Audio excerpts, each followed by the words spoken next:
Saudações a todos.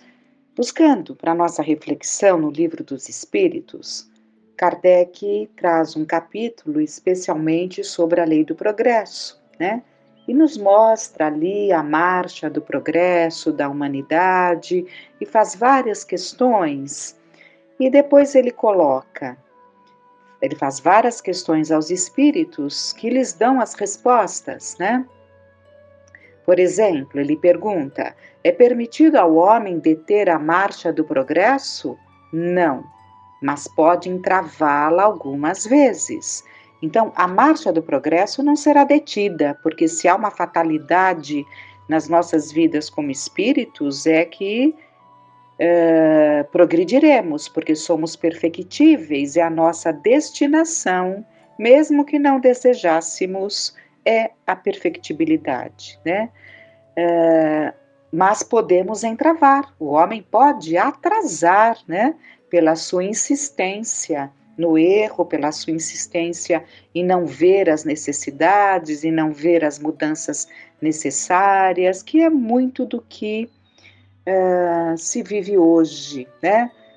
Tantos alertas para a necessidade de estarmos mais atentos, mas acredito que nem sempre alcançamos o verdadeiro sentido de todo o aprendizado, de todas as experiências que estamos vivendo.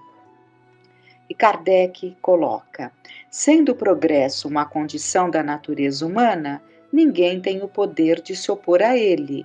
É uma força viva que as más leis podem retardar, mas não asfixiar.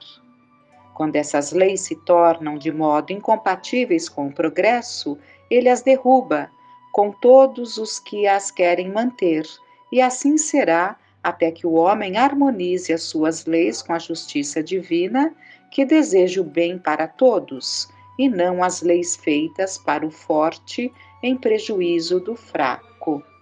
E ele continua falando, mas nós vamos buscar completar a nossa reflexão com uma página de Celso Martins, no livro A Delicada Questão da Vida, em que ele nos traz: não foi em vão.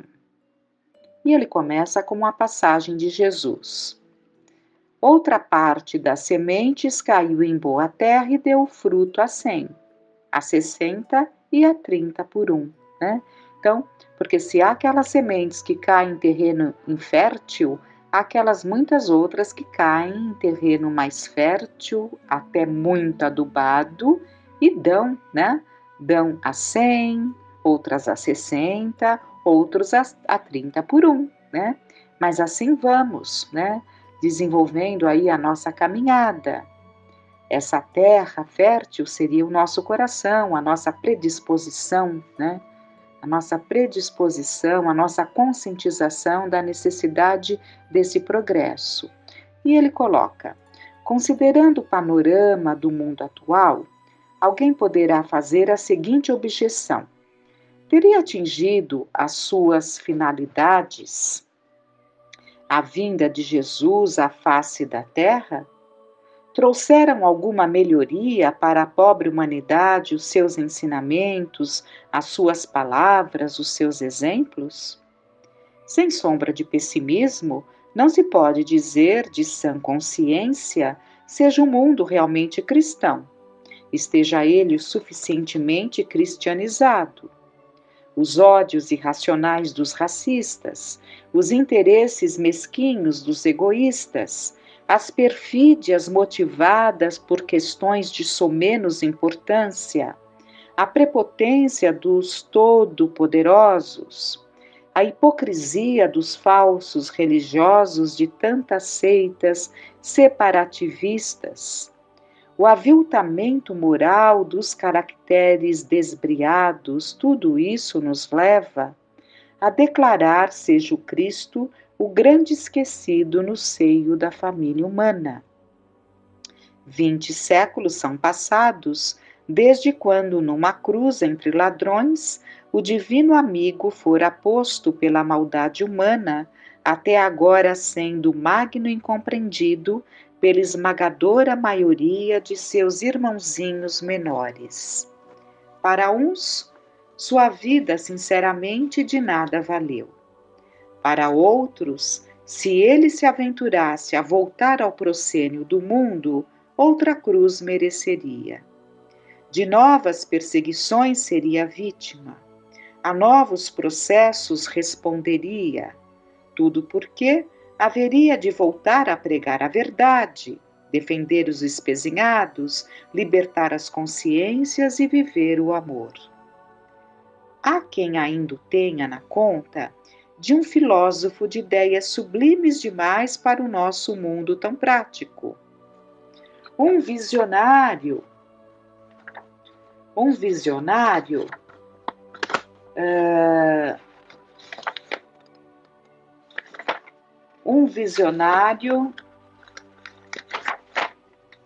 cujos anseios de jeito nenhum se coadunam com os propósitos naturais do homem terreno.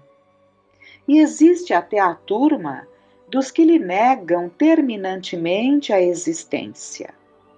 Não passaria, enfim, de um mito, de uma figura legendária criada pelos padres em plena idade medieval para ludibriar os deserdados da sorte. Assim, os seus atos não são imitados no que encerram de renúncia. Suas palavras não são meditadas como desejáveis.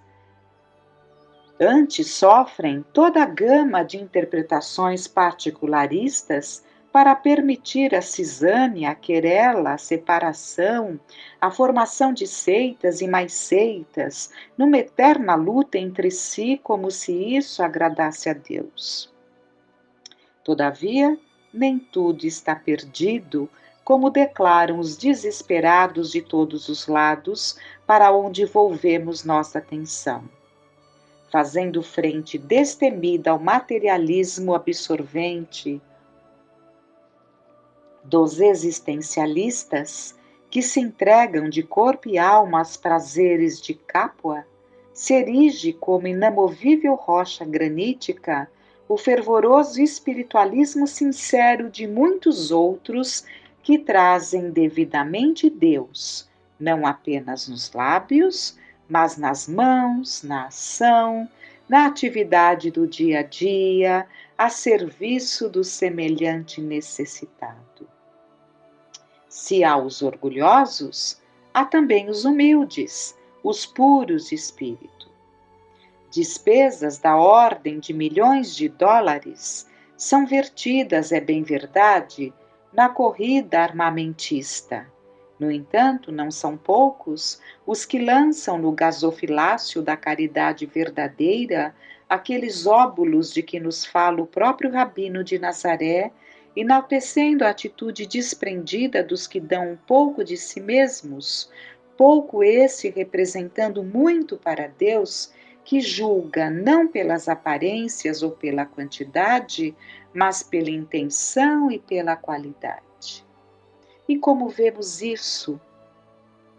Como isso tem se acentuado, né, nesse progresso da humanidade, especialmente, né, nos voltando para os momentos que temos vivido, como temos percebido a solidariedade falando muito alto, como temos percebido pessoas desprendidas, de alguma forma envolvidas para minimizar as dores, as aflições, as necessidades materiais, as necessidades emocionais.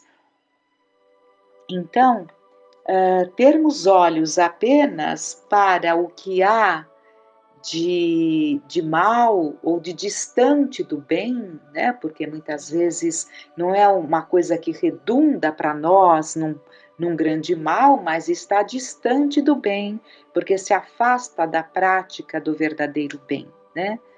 E os nossos olhos se voltam muito para isso.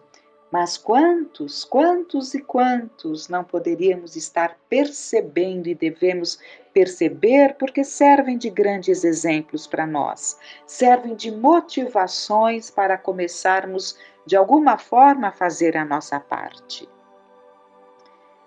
Realmente, o racismo ainda fomenta ódios inconcebíveis. Todavia, quantos não acalentam junto a si, com imenso carinho, os órfãos de pais mortos e os órfãos de pais vivos?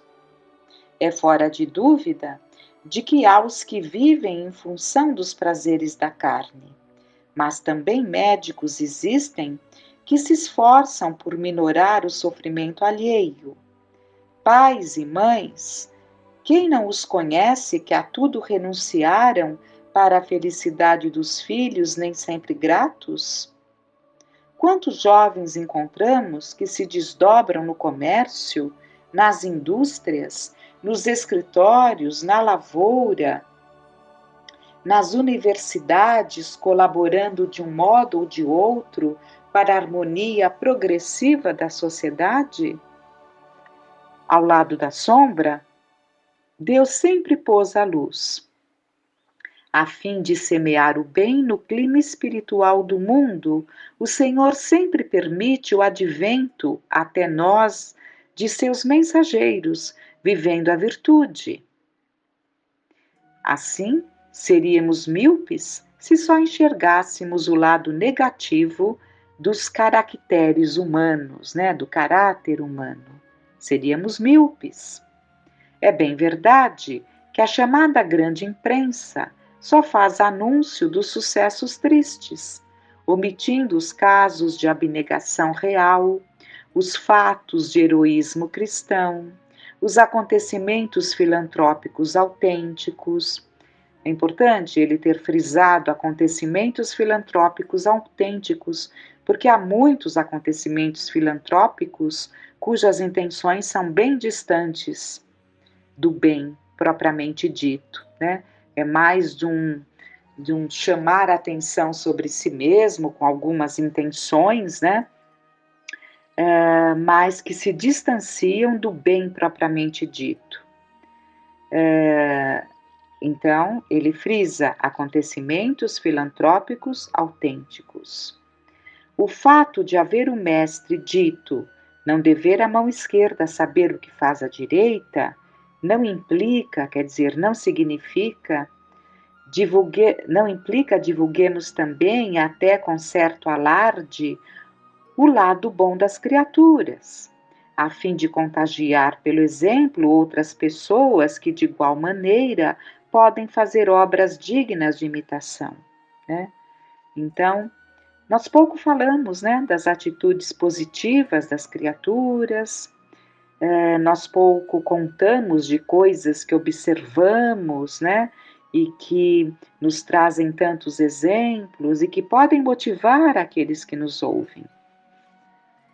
Não tenhamos dúvidas de que a vida de Jesus teve sublimes finalidades dentro dos desígnios da vontade divina. O alto, de modo algum, nos deixaria entregues à espessura das nossas trevas interiores. E para fazer jus, Jesus nasceu entre nós viveu e por nós morreu. O objetivo maior de sua missão foi a redenção do espírito humano pelo conhecimento da verdade e pela prática do amor. Sendo que não é pequeno o número de criaturas que, embora ocultas no anonimato, conseguiram esta redenção espiritual. Claro que Jesus soube, mais do que perfeitamente, desempenhar a sua máxima missão junto aos irmãos menores. E embora estejamos ainda muito longe da perfeição a que nos destinamos, o mundo de lá para cá mudou muito também no sentido moral. Melhorou muito e continuará melhorando cada vez mais, pois a lei do universo é progredir, da qual ninguém em tempo algum, nem em ponto nenhum da criação, poderá furtar-se indefinidamente. Aos espíritas, no entanto, cabe a grandiosa tarefa de dar o seu quinhão no sentido de tornar a humanidade mais feliz. Sempre e continuarei a crer na humanidade. Sei que a história da humanidade é cheia de altos e baixos, que nela se destacaram beneméritos e criminosos, que houve renúncias singulares ao lado de prepotências militares, missionários abnegados ao lado de sanguinários fazedores de guerras, o vício ao lado da virtude, a luz e as trevas. Mesmo assim, eu creio nos homens. Creio neles porque neles eu vejo espíritos que um dia serão mais evoluídos e mais felizes. Creio neles porque creio no destino grandioso do planeta em que vivemos, que será um dia melhor e mais venturoso. A criatura humana pode praticar as maiores torpezas e mergulhar nas piores misérias, mas também pode elevar-se aos píncaros da prática do bem. Pode exercer as regras da fraternidade. É capaz de grandezas altruísticas legítimas. Francisco de Assis beija leprosos. Alberto Schweitzer abandona a fama europeia e se entrega de corpo e alma à medicina, dedicando sua vida aos negros africanos. Chico Xavier põe seu lápis a serviço do alto, trazendo para o mundo o conhecimento das realidades espirituais. Bezerra de Menezes é apelidado médico dos pobres, por sua vida voltada para a caridade. Tiradentes dá a sua própria vida por libertar sua pátria querida. Joana d'Arc é queimada em praça pública pelo fato de ser médium e não negar esta sua condição de missionária. E muitos outros que no anonimato fazem o bem apenas pelo prazer de praticá-lo. A criatura humana poderá abraçar-se ao egoísmo e irá, assim, de desvario em desvario aos fundos grotões da maldade.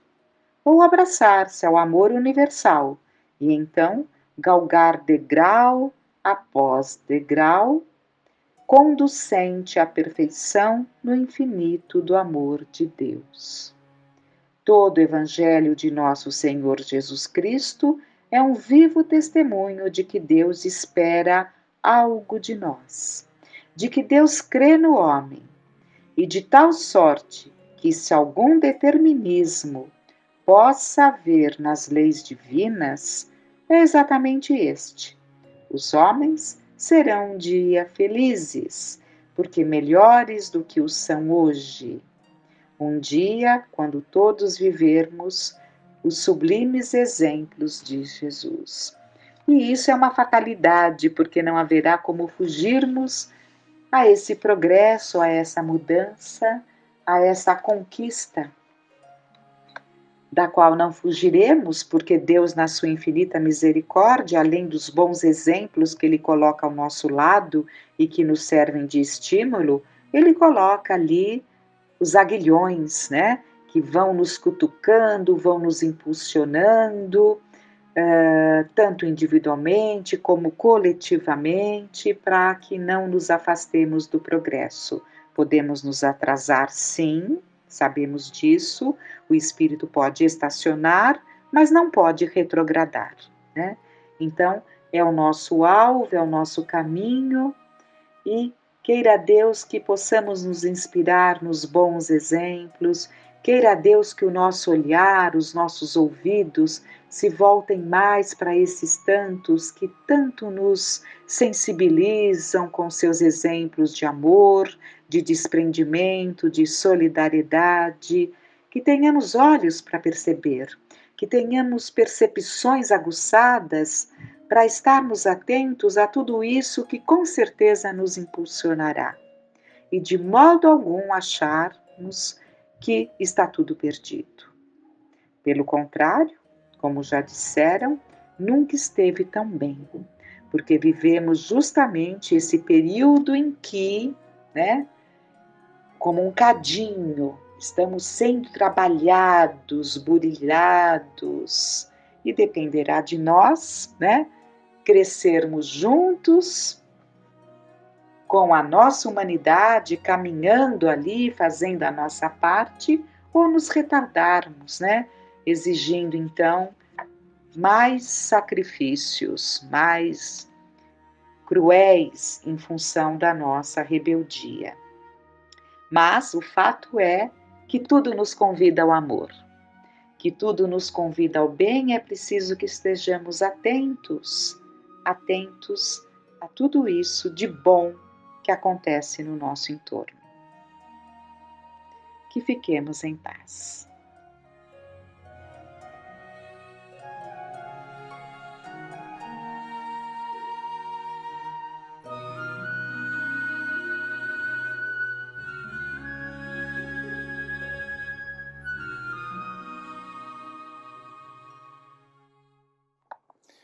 Olá a todos, nós trouxemos hoje do livro Palavras de Vida Eterna, que é um livro psicografado pelo Chico Xavier através de mensagens de Emmanuel, em que ele fala sobre os inimigos, perante os inimigos. E ele inicia com a passagem de Mateus, em que Jesus diz: reconcilia-te sem demora com o teu adversário. E Emmanuel nos diz: diante dos inimigos, preservemos a própria serenidade. Reconciliar-se alguém com os adversários nos preceitos do Cristo é reconhecer-lhes acima de tudo o direito de opinião. Então vejam, quando nos reconciliamos ali com os inimigos, nós estamos preservando a nossa própria serenidade. Porque quando temos dificuldade com alguém, podemos ali ficar horas, dias, anos, até várias existências com o nosso pensamento vinculado nessas pessoas que temos grandes dificuldades, nesses ditos inimigos. Então, perdoar, nos reconciliarmos, isso é preservar a nossa própria serenidade, nosso próprio bem-estar, a nossa própria saúde física, mental e espiritual também. E ele fala que reconciliar-se com alguém é, acima de tudo, reconhecer o direito de opinião. Então, da mesma maneira que nós temos o nosso direito de opinião, qualquer pessoa também tem o direito de opinião dela. Se nós concordamos ou não, já é um outro ponto. Mas pensarmos nisso ajuda-nos a compreender, nos ajuda ali a conviver com esses supostos inimigos a partir do momento que nós reconhecemos. Todos têm o seu direito de opinar. Exigir a estima ou entendimento dos outros e preocuparmos em demasia, em excesso com aquilo que falam sobre nós, seria perder tempo valioso, quando nos constitui um sadio dever garantir a nós próprios tranquilidade de consciência. Então procuremos não exigir que todas as pessoas falem bem de nós, que todas as pessoas nos aceitem, que todas as pessoas nos amem, porque se preocupar em excesso com isso, ou se preocupar em excesso com o que fala ao nosso respeito, nós vamos perder ali um tempo valioso, como ele diz, perder o foco da nossa própria existência, daquilo que temos que fazer, E é muito natural para todos nós, ao longo da vida, que tenhamos que nos simpatizam conosco, aqueles que têm afinidades, como também é muito natural aqueles que não têm essa mesma afinidade, porque já vivemos muitas e muitas vidas. Antes dessa que estamos agora, tivemos muitas existências. E ao longo dessas muitas existências, fizemos amigos, conquistamos afetos, nós também magoamos, traímos. Então é muito natural que nessa vida nós nos deparamos com aqueles que temos grandes afinidades, que perdoamos facilmente mesmo em situações ali difíceis, Aqueles que nos sentimos bem só de estarmos ali na presença, mas também é natural aqueles que encontramos que nos incomodam, que nos irritam ali por pequenas situações, por pequenos motivos, porque atrás ali dessa afinidade ou dessa dificuldade, há sentimentos ali, há situações mal resolvidas, sufocadas, que nem sabemos a razão, porque não conhecemos ali o nosso passado, mas elas emergem através da raiva, da impaciência, né? Enfim, é muito natural então que nos deparemos nesse momento com os afetos, mas também com aqueles que temos dificuldades, que também esses nos testam a paciência, nos testam o perdão, nos testam o respeito, porque é muito fácil nós gostarmos de quem gosta de nós. É muito fácil nós amarmos aqueles que nos amam. Mas Jesus, o Evangelho já nos ensinava: amar a Deus sobre todas as coisas, em primeiro, mas em segundo, amar ao próximo como a si mesmo. Fazei aos outros somente aquilo que gostaríamos que nos fizessem. Orai pelos que nos perseguem e caluniam. Então são pequenas frases, mas que deveriam e devem ser ali o norte no nosso dia a dia, nas nossas relações. Emmanuel continua dizendo: harmonizar-nos com todos aqueles que nos perseguem e caluniam será, pois, anotar-lhe as qualidades nobres e desejar sinceramente que triunfem nas tarefas em cuja execução nos reprovam, aprendendo a aproveitar-lhes as advertências e as críticas naquilo que mostrem de útil e construtivo, prosseguindo ativamente no caminho e no trabalho em que a vida nos situou. Então vejam, ele nos convida a percebermos as qualidades nobres, né, daqueles que nos perseguem e caluniam. Então, sempre reforçando, não quer dizer que nós vamos validar, que nós vamos apoiar, que nós vamos concordar com a atitude do outro. Não é isso. Não é ser conivente. Mas daí nós também vamos procurar, naquele turbilhão de emoções, procurar ver quais são as qualidades que essa pessoa traz. Né? Porque assim como nós trazemos as nossas qualidades, nós somos amados por algumas pessoas, nós também erramos, nós também magoamos, nós também temos ali as nossas lutas, as nossas angústias.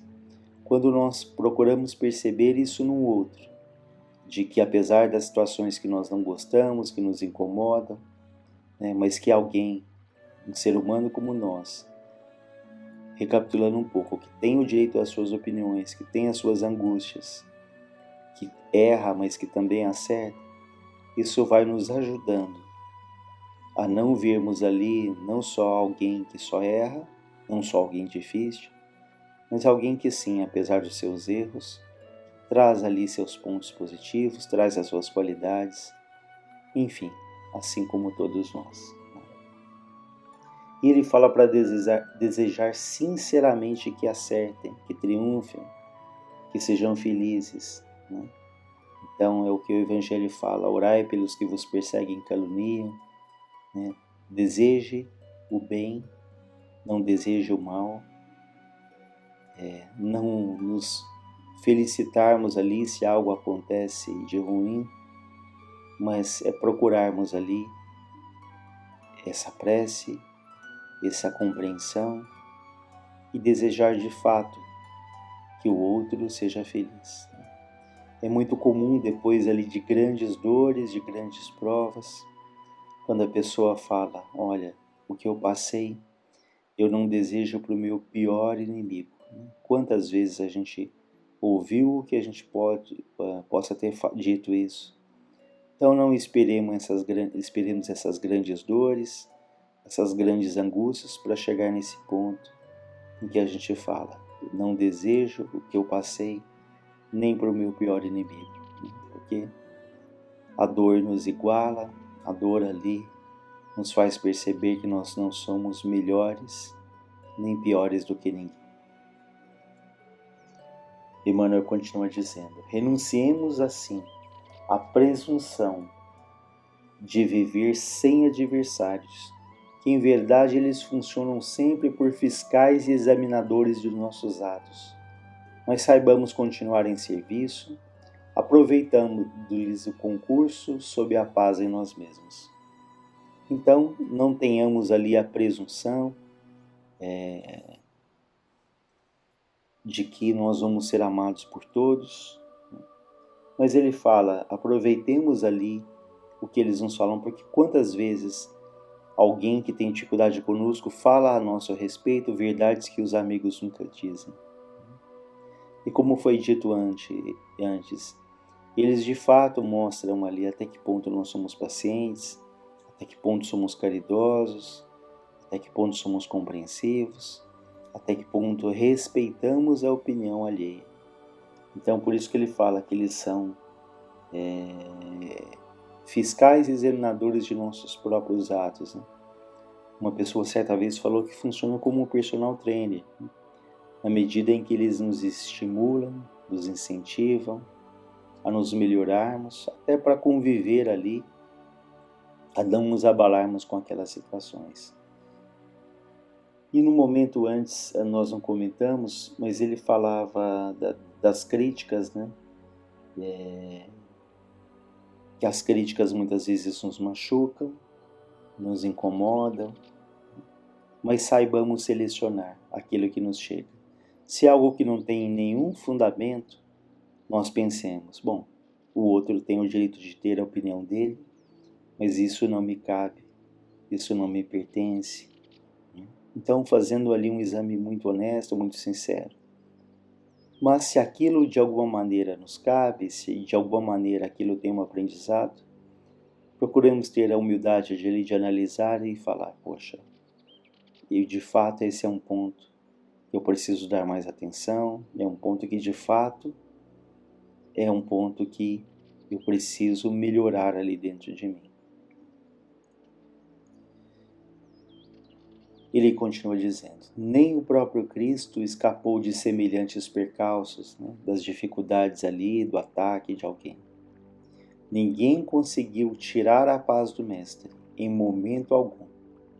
Entretanto, ele que nos exortou, nos convidou a amar os inimigos, nasceu, cresceu, lutou, serviu e partiu da terra com eles e junto deles. Ou seja, Jesus não esperou que as pessoas se fizessem perfeitas, santas, para que ele convivesse. Jesus conviveu com todos, lutou com todos, nasceu, cresceu.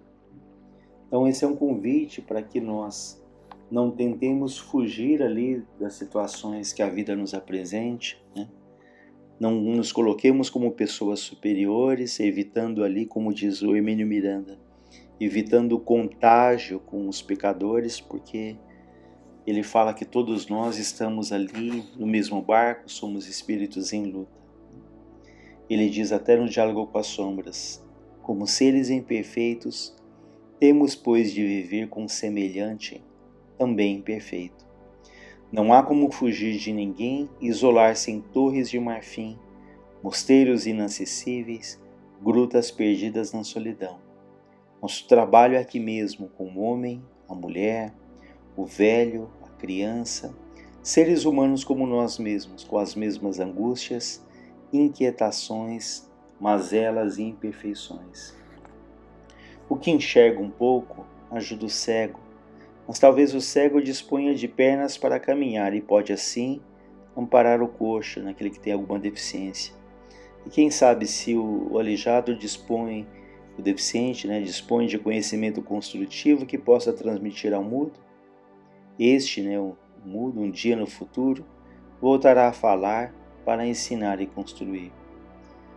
Então vejam que ele diz que nós vivemos num universo inteiramente solidário, no qual uns devem suportar e amparar os outros, ou na linguagem evangélica, amar-vos uns aos outros. Então fica aí essa reflexão para que aprendamos a perdoar, assim como temos tanta necessidade do perdão, da compreensão, da paciência daqueles que convivem conosco, né? Então tudo isso significa a nossa sanidade, a nossa saúde mental, emocional, espiritual, física e a nosso próprio equilíbrio em última instância. Então peçamos muito a Deus ali a serenidade, a lucidez e o equilíbrio para que possamos cultivar aqui na Terra afeições, afinidades, ir ali minimizando dia a dia, pouco a pouco, as dificuldades que todos nós ainda trazemos no convívio com aqueles que ainda temos dificuldades. Então que Deus nos abençoe e nos fortaleça hoje e sempre.